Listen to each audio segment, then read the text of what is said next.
Hey y'all, so today we're back with another DIY project. Today I'm going to show you how to make your very own custom picture necklace. I am using the Silhouette Business Edition for designing the picture for the necklace. And this is the picture that I'll be using today. So the first step is getting your picture. You have your picture, and next I'm going to show you how to crop your picture for the shape of your necklace plates that you have to place inside of your necklace. So stay tuned, guys. We're going to show you how to crop your photo. Okay, guys, so I'm back. All right, so the first step was getting your picture. So now what we need to do is we need to pick the shape in order to crop our photo to the shape that we need, which is a circle. In order for our little picture plates, it has to be in a circular shape. So in order to get that, when you're using the Silhouette Cameo Studio, you want to go to the left hand side. It has some objects over on the left panel, and you want to scroll down to where the circle drawing tool option is, and you're going to go over and you're going to choose to use the eclipse or ellipse. So that's the object I'm using today. So one moment to show you how to crop it. Okay, guys, so once you have your circular object shape that we're going to use, you want to press and hold and try to focus on what you want to have inside of the picture. Now remember, this is a small space that you're working with. So some pictures you won't be able to put the full image, and for the best results from your picture, you do want to focus mainly on the important parts like the facial features, so you're able to tell exactly, the eyes and everything on the picture. If you go too big, that does take away from the visibility of the picture, kind of makes things a lot smaller. So I recommend trying to stay with mainly the face when you're doing picture necklaces. Okay, everybody, so once we have our circle on the part of the picture that we are wanting to make our picture necklace, we're going to put this box around the whole image. And once you have your box around the whole image, then you want to go up to your object tab at the very top, and then you're going to go down to modify, scroll over, and you want to go down to crop. And now do you see how that changed and remove everything else from the picture that we do not want, and only gave us our circular image that we were focused on for our picture necklace? All right, so next step, be back in just a moment. I'm going to show you how to print your image. Okay, guys, so once we have our circular image, then you would size your image for about the size of the plate that comes with your necklace. And I'm not exactly sure what size that is, guys. I'm just going to be honest. I do a lot of trial and error. So what has worked for me is I have kept other images that I have printed out, and so I just kind of compare them size-wise to the image I'm printing. And another thing I like to do is I like to duplicate that one image into multiple images, and I kind of like make them a little bit bigger as I go with each image, just in case when I print it, this image size doesn't work. I've already printed 4 other images in different size variations, just to cut down on extra work such as reprinting or trying to find the exact match. I like to be proactive and just go ahead and print a couple at a time. Okay, so when you have your images printed, now we're going to go ahead and go and print. So we want to go to our File tab, scroll down to Print, and I have the Epson 2720 that I'm printing with. So I just choose that option in my print section, and I just go ahead and hit print.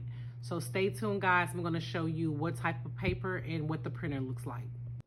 Okay, so this is what my printer looks like. Don't mind the ink smudges on there. That comes from changing out the ink, print head cleanings, all kind of things that goes on when you have to do maintenance on a printer.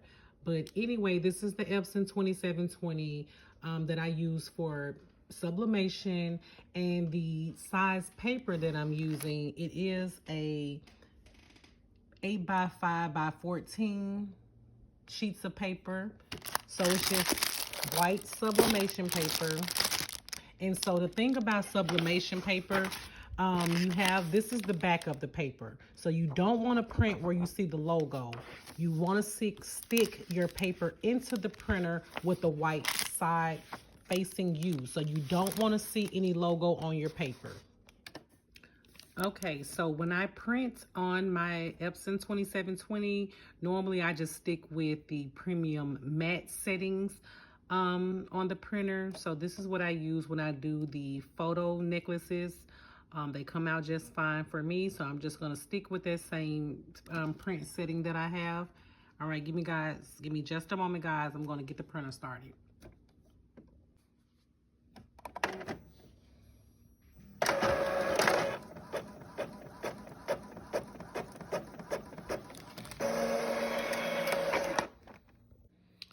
Okay, guys, so once we have our picture printed out, and I did go with a different picture because the other picture, the colors wasn't as popping as I like, so I did choose a different picture to show you guys this DIY custom necklace tutorial. So once you have your picture printed out, I just normally cut a circle just to separate it. So once you have your picture printed out, you do want to cut it out just in a circular shape. That way you can tape the plate that you're going to use. You tape the picture onto the plate in order to press it. So give me just a moment. I'll show you guys how to tape it and get it ready for press. Okay, so I have my picture taped onto the plate. You do want to tape the picture on the white side of the plate, not the silver side. And I do like to use this heat transfer tape. You can get it off Amazon. You can press on top of this tape. That's the good thing about this tape is you use it while you're pressing and it doesn't leave a residue. So again, I got it off Amazon, and I use this with a lot of projects when I'm pressing on objects that doesn't stick to the object itself. So once you have your object taped, you do want to make sure that you try to cover the whole image and nothing like overrun. Everything needs to be exact within the circle because it's going to print. It's going to put whatever image is showing on the paper. So if you have too much paper showing, it's going to be white in certain spots. So you do want to make sure that your circle is in a good position before you press it. Okay, so as far as your settings for this particular object when pressing, you normally want to be at like a 375 and for like 75 seconds. It does take that amount of time for the picture to press onto the plate. So I have my heat press set at 376 for 75 seconds. And when you press your object, you want to make sure that you apply a Teflon sheet over the object. And once you press it, don't just take the sheet off immediately, because that will cause what we call ghosting. And that's like where some of your image is like a cloudy type of object going on. So some of the image may show cloudy where like the gases escaped while the heat was still saturating in the object. So like I said, 375, 75 seconds. So give me just a moment to press it and I'll be back in just a moment. Okay guys, so I have my picture printed out. I removed the tape already from it. So the next step is going to be to apply it to your charm. So I know this is not the best picture, guys. I'm having issues with my printer at this time. I've been working on it all night, but I still wanted to finish this tutorial to show you how to make a necklace. So don't mind the fact that the picture is not the best picture. I'm having issues with my printer because I haven't did some maintenance on it in a while. So don't mind the picture, just focus on the tutorial. So next thing we need to do is we need to apply the glue that's going to hold the picture onto the charm. So give me just a moment, guys, to open the glue and get it applied. Okay, guys, so I'm back, and this is the glue I like to use, the E6000 for crafts. It's a very sturdy glue. This is the only glue I've ever used when doing picture necklaces, so I can't recommend any other glue. So you just really need to just apply a generous amount, not too much, because once you put your picture on there, if you have too much glue, it can have glue running out the sides. So that should be enough, that amount of glue. That's all you need.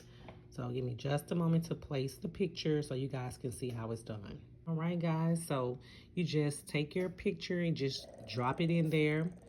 The glue is gonna hold it. If you feel like you need to rotate it, go ahead and do so before the glue dries, but this is the finished product. This is how you would make a picture necklace.